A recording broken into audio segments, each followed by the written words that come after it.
Hi guys, Chester Westerford here, with my quick thoughts on the ACOLYTE episode 4. So, for the most part, I really enjoyed this episode. It felt a bit slow at certain times where I felt there was, I don't know, maybe a bit too much walking around talking as they followed Basil as he tracked Kelnaka. A great character, by the way, Basil. I like it when Star Wars plays around with kind of like anthropomorphic, animal-like characters with animal characteristics, him being a tracker and all, kind of like a dog.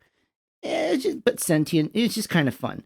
Um, I don't know. Similarly to the last one, I did feel like this one maybe could have been shortened by a few minutes, but I also don't know what I would cut.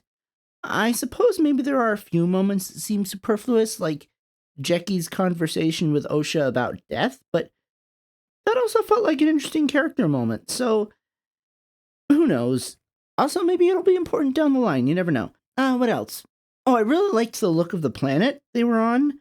I do really like the production design and cinematography. It may not be quite as visually impressive as some of the other shows, but it has a unique, fantastical, otherworldly feel to it that seems very Star Wars, and in a way that some of the other shows don't necessarily. Mostly now, though, I think I want to talk about the stuff that happens towards the end of the episode because I don't have a whole lot to talk about, like the beginning and all. And of course, spoilers will follow, just to warn you. I will not stay away from spoilers. So I have a feeling some people are going to have a problem with May seemingly kind of switching sides. And it was a bit sudden. I can understand why people are going to have a problem with that. I don't know if they will or not. I'm just speculating. But I think you have to remember there was a time jump here. She's had some time to think about before these scenes, think and ruminate on the fact that everything she thought about her sister being dead wasn't actually true. Who knows what lies the Sith poisoned her with based on that she's realizing now are lies. It'll be interesting. I hope we get more backstory on her and the Sith, this master, whoever he is. More on that later. I kind of want to know, like, what did he tell her? Why is she doing all this? Is it, obviously revenge, but there's got to be a little more to it than that. About that twist of her turning, I think it's an interesting idea. I felt like it's a good twist. Not that Star Wars doesn't have a history of villains turning back to the good side, but the twist being that it happened so soon and so unusually, that surprised me. It subverted my expectations, and that's what I was hoping for with this show. I was hoping that this show would surprise me. And it kind of is. Speaking of surprises, though, Kelnaka wasn't around for long, was he?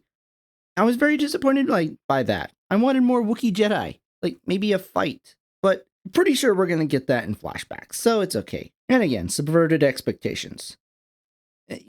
Also, too, for the second time in this show, I thought they were going to do the old murder mystery trope of them finding her over the body and not believing that she didn't do it. Then the unexpected happens, though. The Sith Lord arrives, and we get a bit of a clunky but also very exciting cliffhanger. Clunky because it just kind of ended. Like a lot of these episodes, it just kind of ended. But it was still cool because, he sends them flying back and then it cuts. I don't know. I did not expect this to happen at the end of episode 4.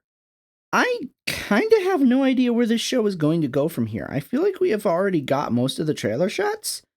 I'm just really looking forward to following along and hopefully being surprised. I imagine we will probably get the reveal of who the Sith is at some point. I would think that would be towards the end of the show, but the way this show is subverting my expectations, it might be next episode. I know there's a lot of theories out there. I'm mostly in the camp that thinks it's Chimere, but I also tend to think that maybe that's too obvious. I know some people think Venestra, that's a possibility. A lot of people are thinking Indara as well. I find that unlikely. I think she's actually dead. But I don't know. If you guys have any of these theories, I'd love to hear your reasons why. I'd love to hear your other theories if you have a completely different theory altogether. And I'd just like to hear what you thought of this episode. I'd give this episode maybe a 7 out of 10. Let me know what you guys think, and I'll see you later. Goodbye.